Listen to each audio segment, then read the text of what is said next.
Hello and welcome to episode 315 of Cincinnati Soccer Talk. We're starting things off a little bit differently in season 8 of CST. Of course, this is your host, Brian Weigel, joined here by Jason Ashcraft and Nate Gilman. I'll introduce my co-host here in a second, but if you were logged on to your favorite Facebook, YouTube, Twitter platform following us live tonight, you saw our brand new intro videos. I hope you guys enjoy. Again, thank you guys very much for supporting our show on Patreon. It allows us to do little things to enhance the show. You're going to see more coming out through the course of season 8 with CST.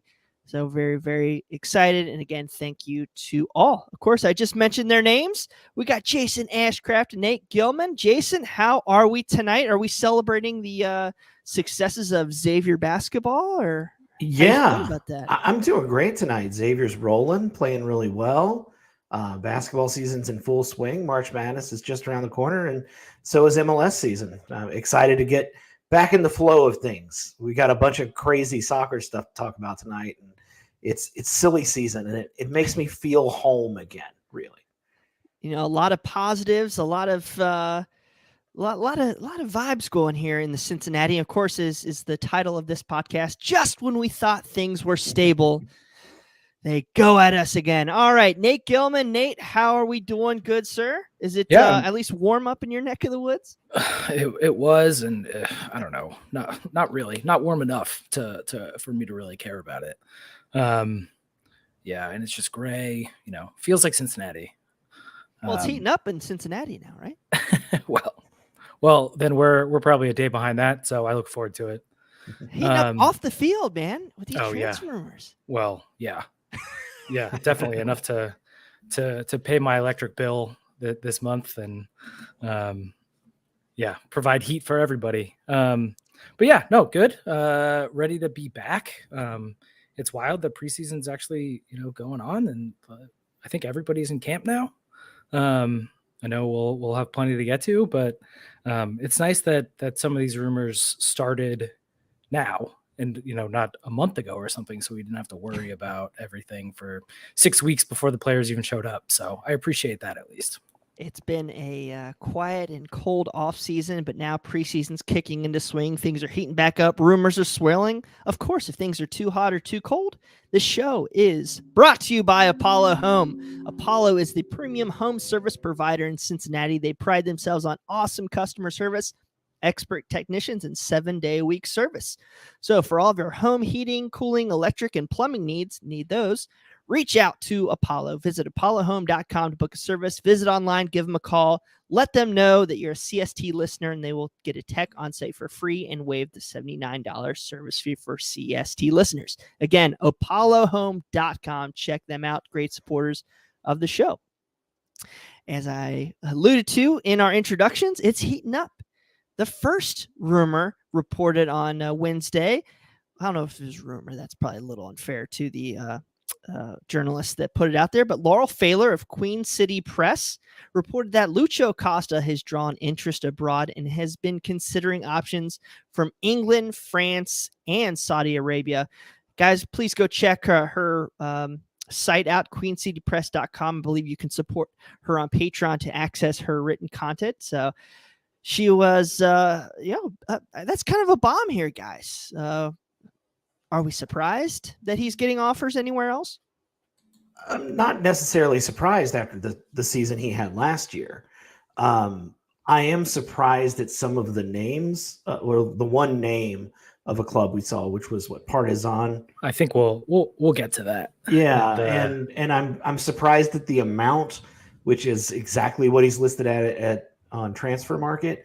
But the guy, he had a great season last year. He only has 2 years left on his contract. So I'm not really surprised these have come up. I don't know if there is really much fire to this smoke as opposed to the other rumors we're going to get into later. But no surprise for me. Yeah, and I think, it's been covered, whether in written or other audio platforms. Postcast did it, talked about it. There's a little hit on Extra Time today. But I think, after kind of the initial, oh my God moment that Lucho could be leaving. And once everybody kind of stepped back from the precipice, it seems pretty reasonable that this is just a move by Lucho's agent to, secure the bag for his client. Well, yeah, the 28-year-old does After- have. Oh, sorry. Go Yeah, ahead. after the season he had, and a best 11 player, and I think we'll get to where he's actually compensated in the league. The guy deserves a raise probably, and he's getting to the point. I think he's 28. He's still in his prime, but he's getting to the point where you only have one big deal left, maybe two.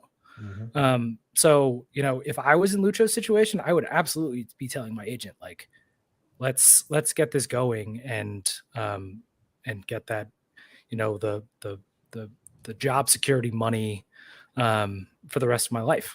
Absolutely. Now he is under contract, a firm contract for the 2023 season. He has a club option. We know how popular those are in the FIFA landscape for 2024. So yeah, he needs to go get that bread, man. He's I think he's earned it, guys. He was being linked to England, France, Saudi Arabia, and then I think a lot of us maybe he could be a Championship League player. France, I mean, he's already been linked. He was linked to them, 5+ years ago. Yeah. I think those are realistic expectations. Then the ludicrous thing came in, and it was kind of from a pretty celebrated journal, or almost celebrated, but former ESPN and Telemundo journalist Kari reported Wednesday that Serbian club Partizan in Belgrade was close to reaching an agreement for Lucho for 4.5 million euros. I could see him being sold for 4.5 million euros or maybe more, but to Serbia, I don't necessarily buy it. First of all, like I mentioned, and I think the postcast mentioned this, some other people have mentioned this. That's exactly what he's listed on Transfer Market. The Partizan is a legendary club in Serbia, but that level is not any higher than MLS. It's not. It's worse. Yeah, it's worse. And yeah, I think again, I think there's not much to that. I wouldn't be surprised if he was getting looked at by them, but I'm still leaning towards this being of putting feelers out to try to get that bag. So, and like I looked at it too. It's like if you look at the record arriving transfers for Partizan, it's like 2 million. Yeah. So there's no way they're going to more than double their record spend on an Argentinian 28-year-old playmaker. The Serbian league had its peaks in the 90s and the 80s, and like was a Red Star, was a legit Champions League force. But those days are long gone. I think Partizan right now is in the Europa Conference League, so that's the third tier competition. So they'd have to shatter their own, well, hypothetically, and it's not going to happen, but they'd have to shatter their own transfer record, and then I don't think there's any way they pay more than what he's making now. So good for the journalist, I guess, to get some interaction by finding a rumor that I guess a fan of Partizan made up. So I think his notifications blew up for the day, and I'm sure that was great for his brand, but I don't see it happening. I think he's worth more than that.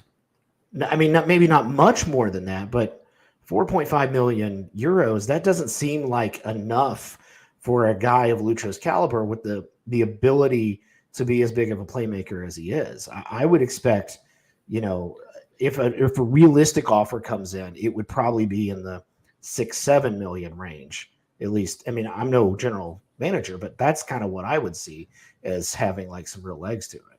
Yeah. So let's kind of get into the ramifications of at least the news that he could be leaving. Mm-hmm. I think you guys both alluded to that there might be some ulterior motives in play, such as agent negotiations. We've been a part of that. I kind of made the joke on Twitter that, hey, FC Cincinnati was always that struggling club in MLS that a journeyman guy who needed a last payday was always linked to because apparently we had rich owners. So it kind of feels to be weird on the other side of that. But I do think this is going to be a very interesting moment for Pat Noonan and more so Chris Albright, because you either sell him for, if you do get a legit offer for $5 million and he's not your foreseeable 10, I know we want to win this year, but do you make that move? Is he your guy, or you? If he is your guy, you got to put your chips on the table. I think right now, keep him happy. Yeah, I think you keep him happy. I mean, there's no reason not to. I mean, you could, like has been mentioned, he's a DP, so any increase to that salary doesn't impact the cap in any way. It's coming straight out of ownership's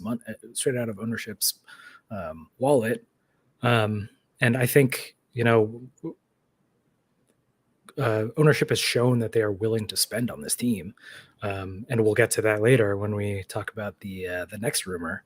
But, paying, you could like double Lucho's salary. And I'm not sure that really impacts the bottom line of this team at all. And, that's before getting into a whole bunch of other conversation that we are not going to have on this platform right now about, the bottom line of professional sports teams in the United States. They're just hobbies, right? Yeah, I think you gotta try to keep him around. I mean, again, if someone comes back with a legit offer, then I say FC Cincinnati takes it. And it's good that these kind of things are coming up now while we're still in the winter season and the transfer window is getting ready to open up. So you give yourself time to maybe find a replacement. But, he's got a few years left in him in being in his prime. He likes MLS. He doesn't seem like a player who dislikes being here. But, maybe you talk to him and see if you can just go ahead and take that club option for the next year, or see what does he want? You got to at least ask him that, because yes, he's a best 11 player. He's, in my opinion, the best 10 in the league. And we've got to do everything in our power to keep him happy. Yeah. And I think that's a key point. Like, if he does not want to be here, which again, he has shown zero indication that he does not actually want to be in Cincinnati, and has seemed very happy, be captaining this team through when they were really bad to, making a playoff run and everything setting up to be even better next year. Like, if there is Middle Eastern money, Saudi league money, that is legit life-changing. Like, sure, an XDP contract is legit life-changing, but if it's, multiples of that, and he's like, this is best for me and my family, then I think you have to entertain it. But, moving to Partizan for 4.5 to chase Europa Conference League is odd. It's like a Mad Libs transfer rumor. It's like, I think a lot of us would understand if like a $15 million offer came from Al Nassr, like Pity Martinez went for $18 million. I think a lot of us would be pretty understandable that that's life-changing, and he'd probably be in a, say comfortable is the wrong word, but I'm trying to mean there. Kind of going back to the reports a couple weeks ago about Brandon Vasquez getting offers and made FC Cincinnati declining offers, or ownership declining offers, because they want to win. I could see them absolutely putting their foot down, saying, "Hey, we need to win here. Let's make this move." Again, you're talking about he's compensated well. He's a best 11 player, but he's getting paid like 32nd, 33rd. He's making $1.5 million less than Lucas Zelarayan and $5 million or $500,000 less than Cucho. Yeah. So I think there's an argument to be made here by his agent. Pay up. There's a lot of positive negatives. I mean, the guy does get hit a lot and fouled a ton. No, absolutely. I mean, go for what you're worth. I mean, that's your advice in any career negotiation. Try to go for what you think you're worth. And I think his production on the field has proved that he's right up there with guys like Zelarayan and Cucho. I mean, he deserves more money. And if this is what it takes to get him happy and get him paid, then I don't begrudge the guy one bit. And one thing I like about our ownership is, they understand that we had 3 years of terrible soccer in Cincinnati, and last year did a lot to kind of rebuild that goodwill with the fans and with the city. And I feel like they don't want to give that up, and keeping guys like Vasquez and Acosta and possibly Brenner, keeping your stars at home is going to do a lot to put butts in seats and make up for some of that ill will that you built up the first 3 years. I hate to knock people in our fan base, but I did see on Facebook, of course, the FCC Facebook group it's a unique thing, but I think this is a point that needs to be made here, guys, is that there's a large part of our fan base that maybe does not understand the global landscape. And they see, okay, screw that move for $4.5 million. He's worth 10. And then you have people saying, "Oh, you're stupid. Let him." I think that group needs to be really thought of as a lot larger than it really is. Because there's a lot of casual fans that come and buy those random, small packages or seats that don't understand how that works. And I think it has to be a life-changing money for a Lucho to be moved on, or a Vasquez to be moved on. Less so Brenner. I think a lot more people understand there. But what do you guys think of that?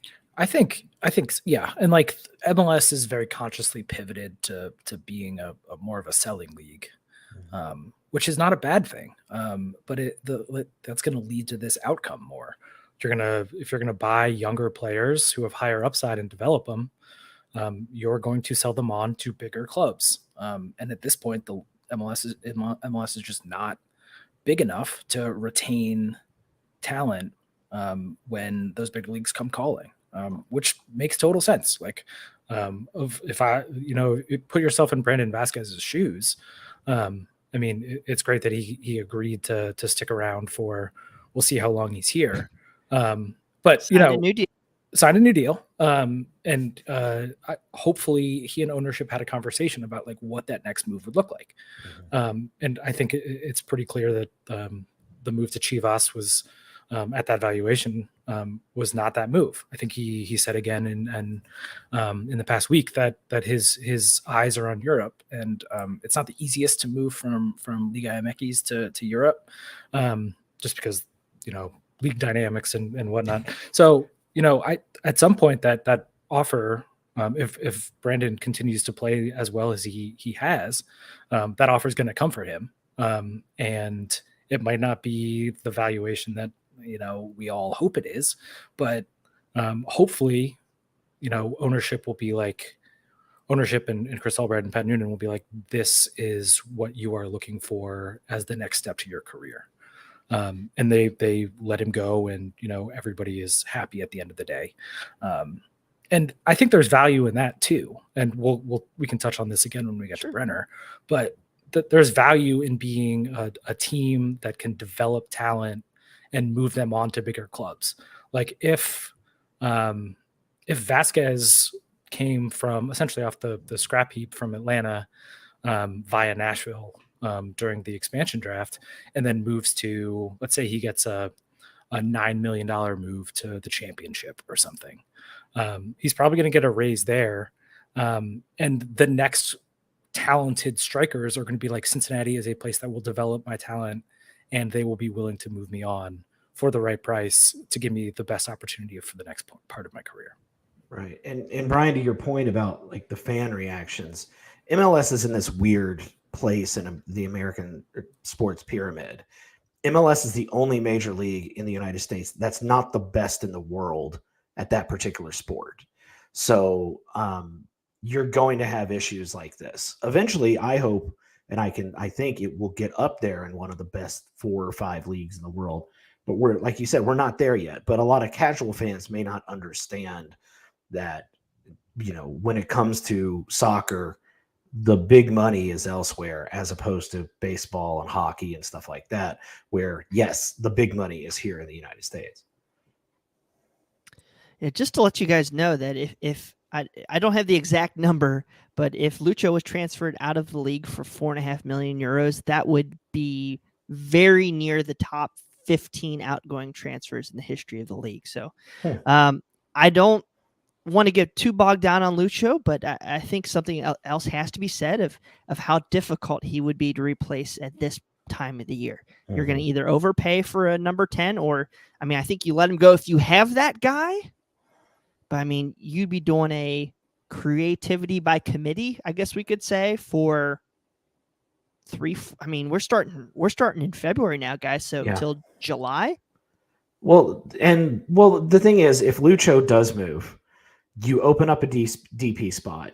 You get to keep some of that transfer money. It's not as weird as it was with Brandon Vasquez because he's not a DP, and you wouldn't get to keep all that money. So you get to keep some more of that money, and the transfer window is going to open up. So in theory, you could move Lucho, and hopefully there's somebody on the market who is close to that level that you can bring in on a DP level, maybe another, South American guy that is kind of flying under the radar that you can bring in to fill that spot. And yeah, it would be a hard spot to fill, but Sure. that is one of the benefits of it being soccer is you got an entire planet's worth of players that you can go looking at. I think they said the transfer registration period starts on January 31st and lasts till April 24th. So there's a considerable amount of time there if something would happen. Real quick, guys, before we jump to our next topic, gun to your head. Jason, I'm going to let you go first. Is Lucho here this year through the summer? Yes. Nate? Yeah, absolutely. I agree, and I think he's going to get paid because I do too. 100% deserves it. And I don't think you can bring. I mean, it's a lot tougher to bring in a best 11 player. It's easier to say it than do it. And if he was like holding out or something, he wouldn't have come back to Cincinnati, which apparently he arrived today. And we might get some like a very short clip on Instagram of him training in the cold weather. There you go. He's got to love it. All right, guys.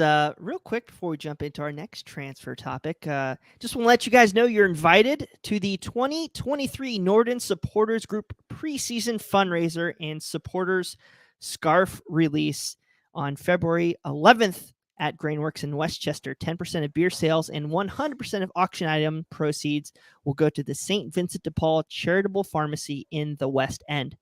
Gary, the FCC Lion, and FCC legend Corbin Bone will be in attendance. While yours truly, Cincinnati Soccer Talk, will be doing a live show beginning at 5:30 p.m. with Bofus playing live from 7 to 10. Mama Bear's Mac at Grainworks will be selling tasty grub at this family-friendly event. I brought my kids last year. Mm-hmm. It was a tremendous time. I think, Jason, you were there with me. I was there, and I won a tattoo. No kidding. Gift card in the silent auction. So what my tattoo on my front of my forearm is thanks to the silent auction. It was a lot of fun. Everybody should come check it out. Yeah, I heard there might be another FCC alum in attendance, and I believe Corbin's going to be joining our show as well. So love to see you guys there. Get excited about the Norden Supporters Group scarf release February 11th in Westchester at Grainworks. They're a great host. All right. I've been wanting to do this forever. One of my favorite plays that my sister was in high school. Bye-bye, Birdie. We're calling it Bye-bye, Brenner. Guys, coming out, Tom Bogert, followed by Laurel Failer, reporting that Serie A club Udinese, 1,000 ways to say Al-Badawi, offered approximately $9 million plus add-ons for Brenner. Also reported that other offers will be shortly coming. Guys, what do we think about this one? I mean, Nate, we were hoping that we'd have a lot more consistency, and now all of a sudden, Brenner could be gone. Yeah, maybe. I think it's interesting. And, before we get to that, I think it's deserves to be said that we really need regular season games back so the musical theater references can stop. But hey. I'm no Boston Razzle Dazzle Brazzle here. I was a theater nerd, so I'm all about the musical theater references. Okay. Keep them coming. No West End story for you, huh? Oh, boy. I mean, there's got to be a Lion King move here, right? Oh, dude. I actually have something about that, but that's funny. Oh, boy.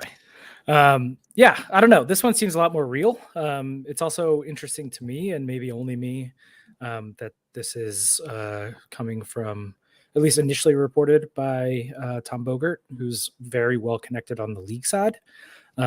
So we can speculate about where the rumblings for Lucho came from.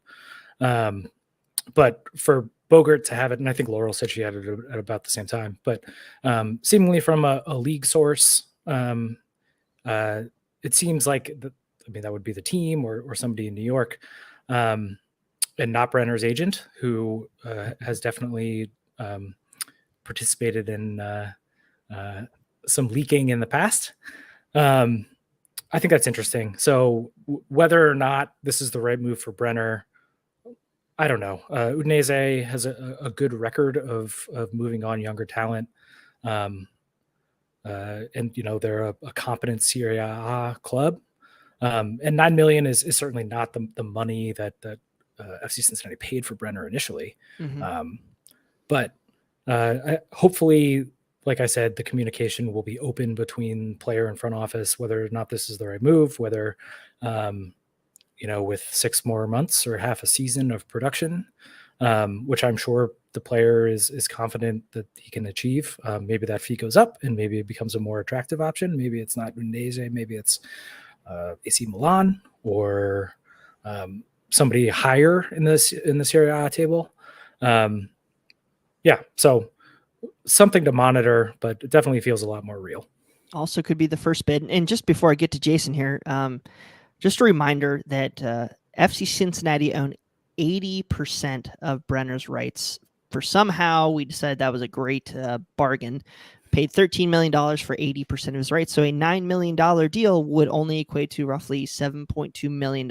So that's well far off what FC Cincinnati paid.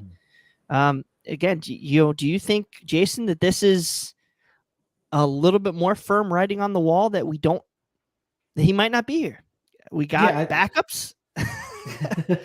I think there's teeth to this one. Like Nate mentioned with Tom Bogert reporting it, the fact that it's a Serie A club, that we might be hearing some more offers here pretty soon from other clubs. It makes me think that there's some more to this. And I wouldn't be surprised just knowing how Brenner has, not saying that he's not happy here, he seems happy here as well, but knowing kind of last year he was trying to, get the wheels turning for a move. Plus he's younger. Brenner's only 24 at the most, 23, 24. He's pretty young. And so, this is the time in his career he wants to be moving on.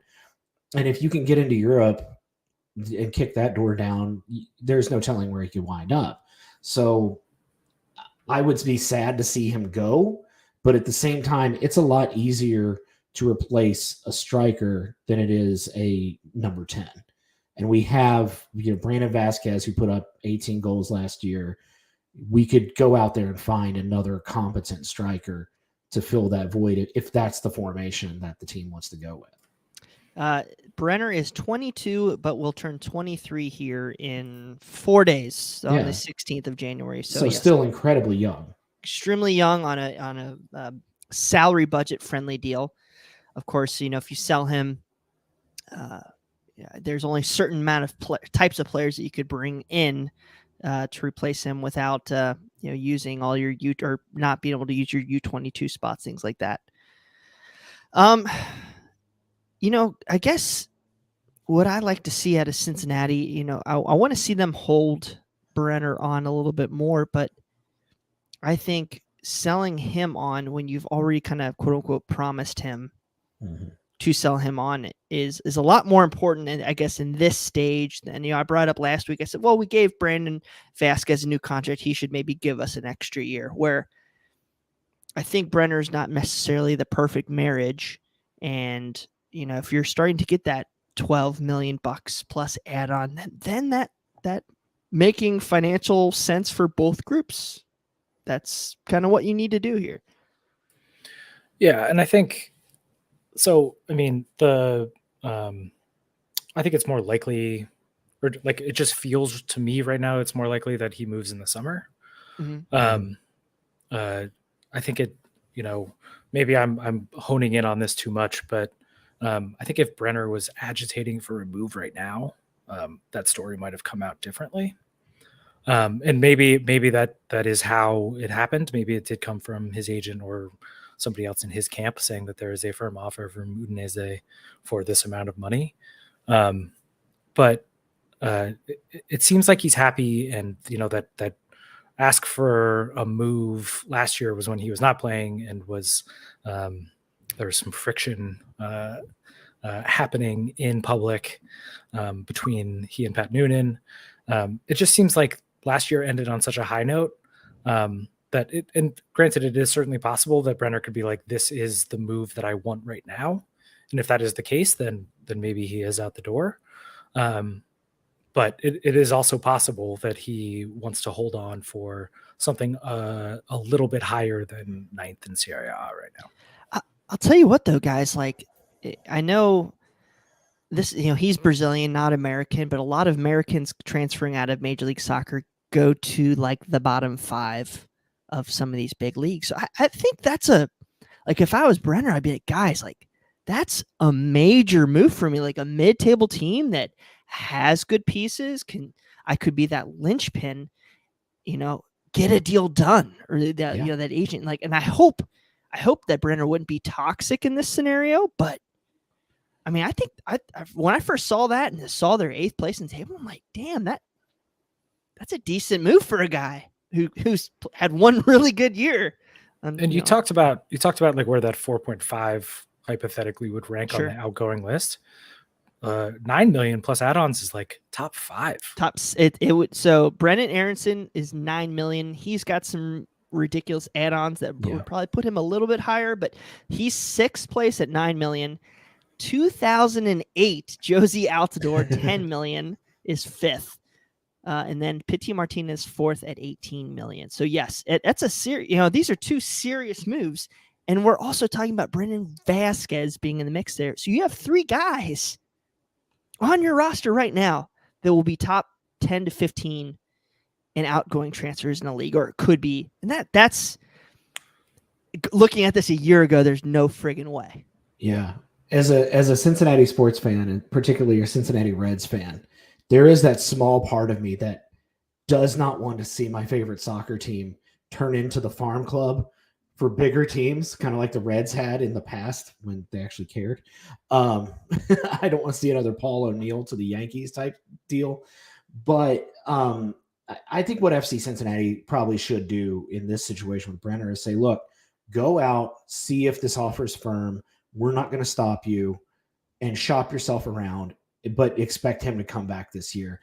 I hope he gets what he wants, but at the same time, if he stays and we have Vasquez and we have Acosta, and Brenner's got 10 goals by the time the summer window opens up, and Vasquez has 10 or 9 or something, and they're both on pace like they were last year, man, that would suck to lose him in the middle of the year when you're thinking that maybe you're going to be able to make a run at first place in the East or something like that. Yeah, I think I absolutely agree with that. But you also have the dynamics of the summer window are a little bit easier. So like players could be cheaper than January if you're trying to replace him. And then also we have this big Leagues Cup break. So it's not like you're going to be dropping a hypothetical young designated player replacement for Brenner into the team and being like, all right, we need you to produce in crunch time playoff defining games or playoff for seeding. So that could be an interesting quirk this year, just a little bit more ramp up with the team. But I don't necessarily think he needs to improve his production year over year. I think if he continues to be what he was last year when he played, which is, one of the most consistent scoring forwards in the league. I think because obviously he has some pedigree, whether it's 13 million as a fee or not. I think people around the world would debate that. But I mean, he definitely has upside, and FC Cincinnati were not the only team to realize that. And you also got to think, maybe, I know it's a long shot. I don't know where Brenner is on the Brazilian national team depth chart. Sorry. But I'm just saying, going to Europe is going to get you noticed a little bit closer. more. Yeah, it would bring him than closer. being in MLS. I mean, I know he's kind of way down there still, but maybe he's got that World Cup fever still, and he's thinking, if I go to Europe, And then they'll notice me. I think Lucho Acosta is close to the Argentine national team just by sitting on the stage than Brenner is. Yo, I'm saying let's get Lucho an American passport and let's get Lucho American citizenship. Yeah. And then just the other kind of dovetailing off that. So who knows, like, what hypothetically, if let's say he moves to Udinese and it's for this amount, FC Cincinnati is not whole from that transfer with the the 80% of the fee. But if you put a 20% transfer a sell on, Udinese has a record of moving young players to bigger teams. You think if he drops a couple against Juve or AC Milan, or if Udinese makes a run to Europa League, some of those teams will come and pick him up, and they're not selling for $9 million. It could be 25. So 20% of that's a good way for ownership to be made whole, while also getting a reputation in Brazil as being a place that can move promising prospects to Champions League soccer. And I don't know if you're going to find somebody with as much production as Brenner out on the transfer market in the off season, but with let's say you get $5-6 million to play with as a transfer fee from this that you can just push to another player, you can bring in some really good MLS level talent with a $5 or $6 million transfer fee. Well, especially when you have a sporting staff that knows what they're doing. Exactly. All right, guys. I know we want to keep diving down into this. The scary thing to me is if the stuff, again, I think Brenner's a lot more serious than Acosta is, but if Acosta does get sold, I sell Brenner with the first real offer I get, because I'm not certain that we will be able to set him up for success without Lucho. So hopefully we can keep them both, but we'll see what happens. Guys, our show is by and large supported by you, the fans. We get our great sponsors like Apollo Home, but legwork is really done by you. So I just want to give a big shout out. CST is a free site. We appreciate everybody who makes it so. So if you have the ability to sign up for our Patreon, please do check it out at cincinnati-soccertalk.com/support. I want to give a big shout out to those who've signed up for us. We have Ree Lee, John Davidson, Mike Hudson, Robert Stevens, Laurel Failer, Matt Adamchick, Riley Stephen Burke, James Denbo, Tom Niehaus, me, Brian Weigel, Brian Gills, Giles, Dan Albers, Will Kacek, Ian Rexroad, Augustin Caceres, Carl Fight, Kyle Pohl, Christina Sharma, Rupresh, Tom Beaversdorf, Jason, who's super average, John Haskell, Ryan Ernest, Mary Lou, Wes Anastasi, Rob Pierce, Clifford Adams, Thomas Spieth, Pierce Johnston, Mike Prentice, Mr. and Mrs. Wiederhold, Rob Grissell, Brad Weigel, Kevin Day, Jamie Smed, Alex Carnegas, Mike Bowman, Patrick Lonnie, Dave Tangler, Brett Silva, Chris Hubbard, Kevin Cooney, Joe Max, Jack Emery, Sarah Gorman, David Moore, Bob Ryan, Ryan Durkin, Bart Labita, Robert Trappell, Joe Laurie, Bill Leopold, Maureen D. Murray, Jose Guerra, Paul Hetker, David Miles, and John Kafadari. Guys, thank you very much. Mr. Boston Razzle Dazzle Brazzle is messaging me right now as I say this, just absolutely trashing me with my pronunciation. So I apologize if I screwed that up. Thank you, Boston, for tuning into tonight's show. You lazy Mr. Pot Meat Kettle. I know, right? Hey, I always preface this with 1,000 ways I'll say a Badawi. That's my shtick. I got yelled at by his family, and I said, guys, you could tell me 18 times, and it's just something I cannot do. So just a quick story. I used to work in collegiate athletics, and I did some PA announcing one time. And when I was working at Morehead State, we played Tennessee State. And they had a young woman playing on their volleyball team who's of Polynesian descent. and she had so many syllables in her last name. And I'll never forget it. Her last name was Noho'o Aikakea. So I had to announce that every time she got a kill. And I had to have their coach like walk through it with me. And so it's burned into my brain right now. So that sounds like a stress dream for me. I'm probably gonna have that tonight. And of course she had a good game too. She was one of their like attackers. So she'd get a kill. Sorry. I question your brain skills here, Jason. Kill number 10. No, okay. I did it. All right, guys. Real quick, we did hear some news out of camp this week. Matt Miazga underwent a successful surgical procedure to repair an entrapped nerve in his hip. The procedure was performed on December 15th. So Merry Christmas, Matt, in your surgery. Hope you got your rest before reporting to camp. I think Nate, was it you that was saying, one of you guys, somebody on our Slack was saying that Zico might have had the same surgery and it was about like a 3-week recovery. I think it was 3 months for Zico. 3-month recovery. Oh, great. But somebody, Laurel might have reported or Pat. I heard through the grapevine it was 3 weeks recovery for Matt. That's what I've seen from Miazga, yeah. But I think Zico just being on the bench. Sorry, Boston, wherever you are. I don't think we knew exactly when he was match fit or ready to go. Yeah. So the team is saying he'll miss the first part of preseason, which it seems like a shorter preseason this year, and maybe we'll get to that. But it's a weird preseason. Last year they went to Florida twice. I think they're only going this year once. Yeah, but they're also going for like almost a month. They're going so that was the next segment is our preseason schedule. Of course, players reported this past weekend.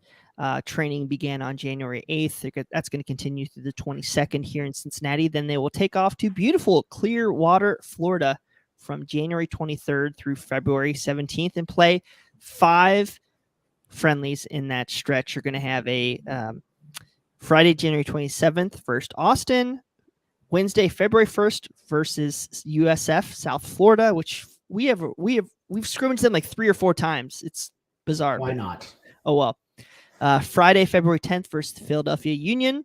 Shocker there. Tuesday, February 14th versus New England Revolution. And then the Friday, February 17th versus Nashville SC at Al Lang Stadium. I kind of want to go see that one. I'm actually going to miss that, I think, by a day. I'll be in that area, but I'll by that next day.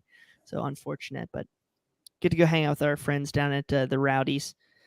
So, it's going to be interesting to see where he lines up. And I think, I brought up in a story this week is I was really worried about how the back line would gel, what newcomers come in. And if he's not able to get on the field and we got new guys coming in, that's going to be an interesting dynamic right up until season kickoff. Right. And I mean, best wishes to him. Hopefully it's not something very serious but best wishes to him. Hope he can come back in. But you're right. I mean, we don't know if we're bringing in another center back or not. I mean, the opportunity is still there. Have to be. Yeah, we have to be. But one thing that I think makes me worry a little bit less about Matt is he came in mid-season and immediately stepped in, and it seemed like everybody gelled right away. So at least from his standpoint, I think he doesn't really have much issue there. And he didn't play for nearly like 6 or 8 months before then. So you trust that he'd be able to get that done. Yeah.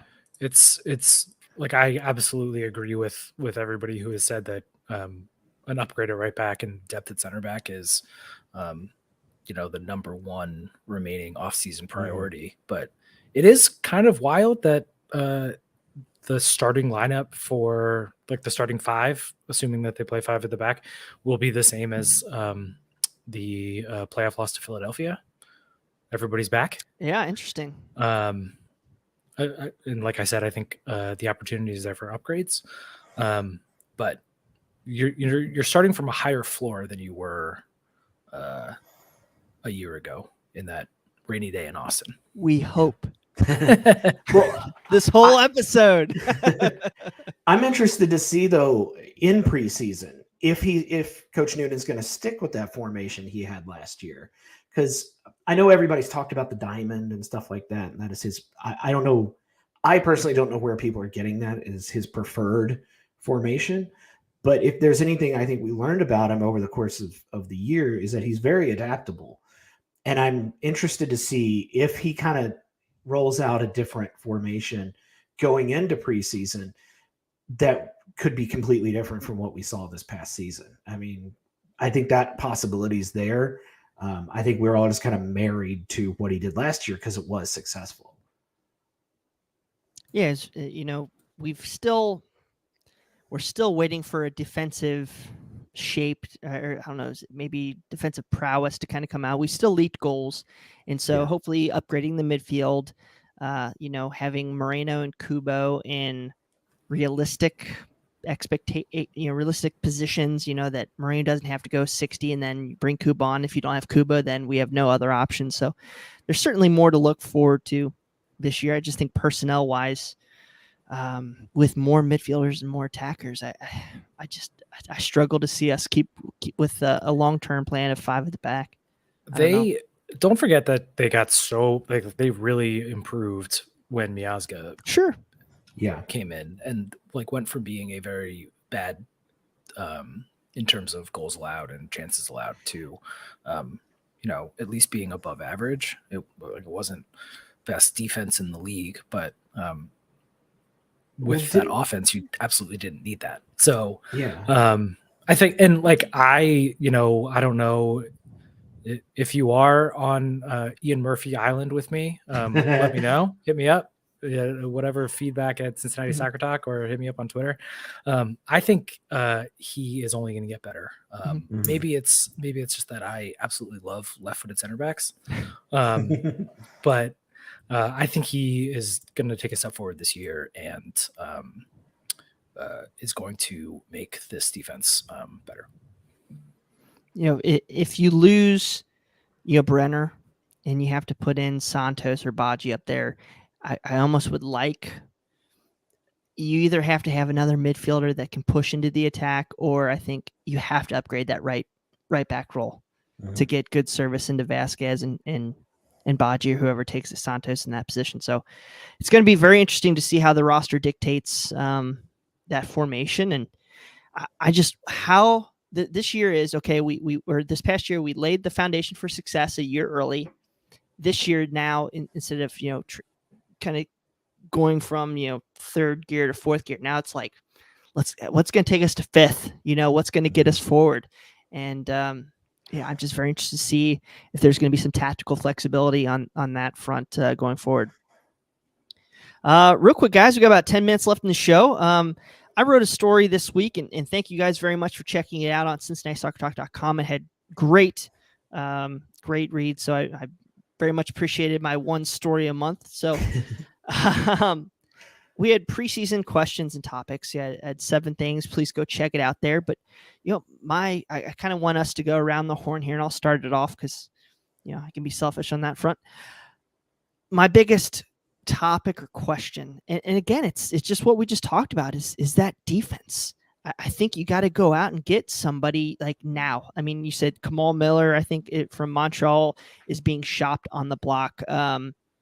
I can't remember the guy's name right now, but Seattle center back is on the block. I mean, there's a lot of options out there. Callens from New York City FC, free agent.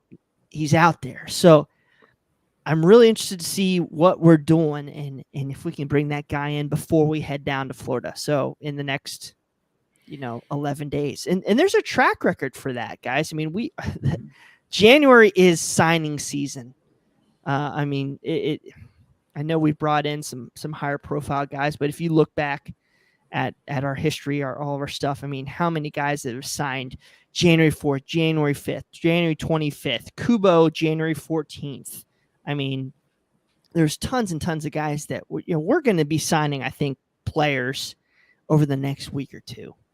And I just really want to see center back. And for as much as I love Alvis Powell and Ray Gaddis, to go that next gear, we need a guy that can give us consistent offensive output. I know Powell did it from time to time, but consistency on that wing, but also has any competence on the defensive. Jason, you can go next. I'm interested to see what the front office does. Like, let's say this Brenner stuff is true. I'm interested to see what the front office does if another DP slot comes open and they have some transfer money to play with. Where do they put that money? Maybe that right back is a DP if that position comes available. So that's what I'm interested to see in the offseason. And I'm with you, Brian. I think, getting that, and I think everybody in the chat too is talking about it too. Getting that back line solidified is going to be what puts us at that other level. I think if the team plays like they did last year, and there's no guarantee of that, MLS is weird, but if the team can play like they did last year, they are a legit competitor for top 3-4 teams in the East. If they can get that back line solidified, I think that just puts them up there talking about Supporters Shield. And maybe I'm got the blue and orange glasses on, but I think the pieces you need to add aren't that big. And if we can free up a DP spot and go out and get like a right back, watch out. Nate Gilman. This isn't really a preseason only question, but it could be whatever you want, pal. Yeah, we touched on it. I'm really interested to see what the plan B is. And that's not necessarily like if Lucho's out or something. It's to see what kind of mid-season adjustments Pat Noonan has up his sleeve. Like, I think Justin Blair, who was did a great job for CST out at the media availability, noted in the chat that Noonan said it's likely to be a 3-5-2 again, just because that's how the roster's set up. But having a plan B, being able to change your game plan if you need to match an opponent or to take advantage of a vulnerability from an opponent. I love that kind of stuff. So I'm really interested to see, how exactly that happens. Is it something else with 5 at the back? Is it, Isaiah Foster might not be ready, but, maybe the front office sees him differently. Maybe you can go 4-2-3-1 again. So I'm really looking forward to just seeing how Noonan can adjust on the fly and what else he has up his sleeve. There's plenty of financial space right now, and plenty, I think 4, maybe 5 senior roster spots. So depending on who fits in where and who goes to MLS2 and all that stuff. So there's plenty of room. And again, I think you said it best, Nate, the floor is a lot higher, or at least that's what we hope. You look at NYCFC and see how fast that changes.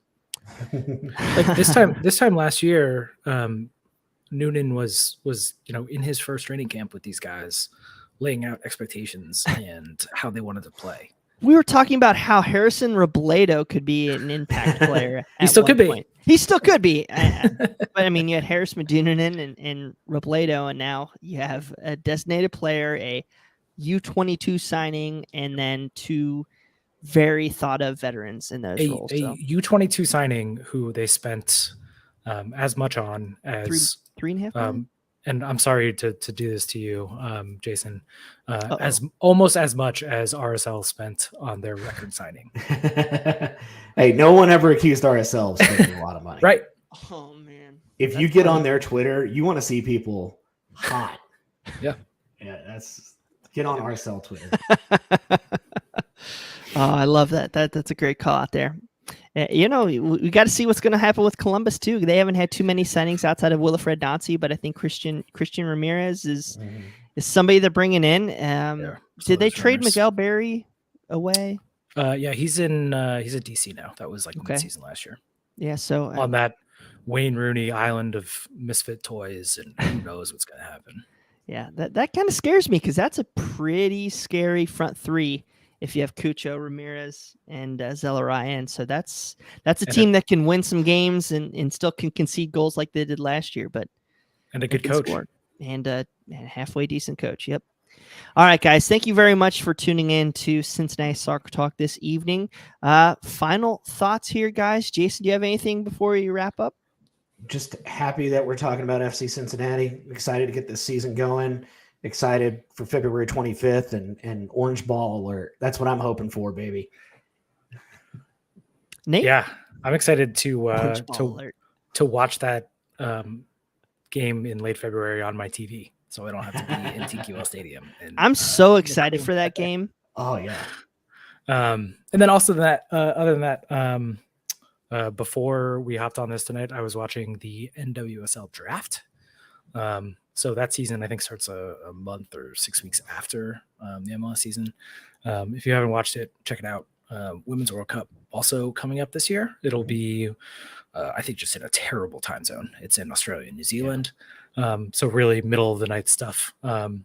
But support as much local soccer, American soccer as you can. Mm-hmm. I have two things before we wrap up here. Just again, thank you guys so much. I know this time of the year for us, we don't have the consistency that we like to during the year. Fortunately or unfortunately, a lot of us have had some very significantly positive changes in our professional lives and our careers that have kind of taken over a little bit. So if you're interested in joining Cincinnati Soccer Talk, there's certainly going to be opportunities. So feedback at cincinnati-soccertalk.com. If you're interested in writing, a little bit of podcasting, getting into that slowly, we'd love to have you right now. There's some guys with babies, some guys with new jobs that are just a little surprised. So please feel free to reach out to us and just have a great fun hobby, get people excited about Cincinnati and FC Cincinnati. My second topic, on a more somber note, Chad Brendel of Bearcat Journal, his wife Kelly, I think, is fighting some form of cancer, and I think it's kind of turned for the worse a little bit. So is again somebody who started local and small and gives 110% for the Bearcats, is getting a community in our city together to support something. Him and his family are going through some tough times, so please offer up a prayer if you can for Chad and for Kelly. It's all we can do. So again, best wishes to them, and hopefully things work out. But if you have a chance to support them financially through his media outlet as well, please do so. So I believe everybody could use it. All right, guys. Well, thank you for tuning into episode 315 of Cincinnati Soccer Talk. It's an adventure. We are going to get through things together, regardless of what happens. So for Nate, for Jason, this is Brian Weigel signing off. And I don't know, watch your tackles. Have a good one.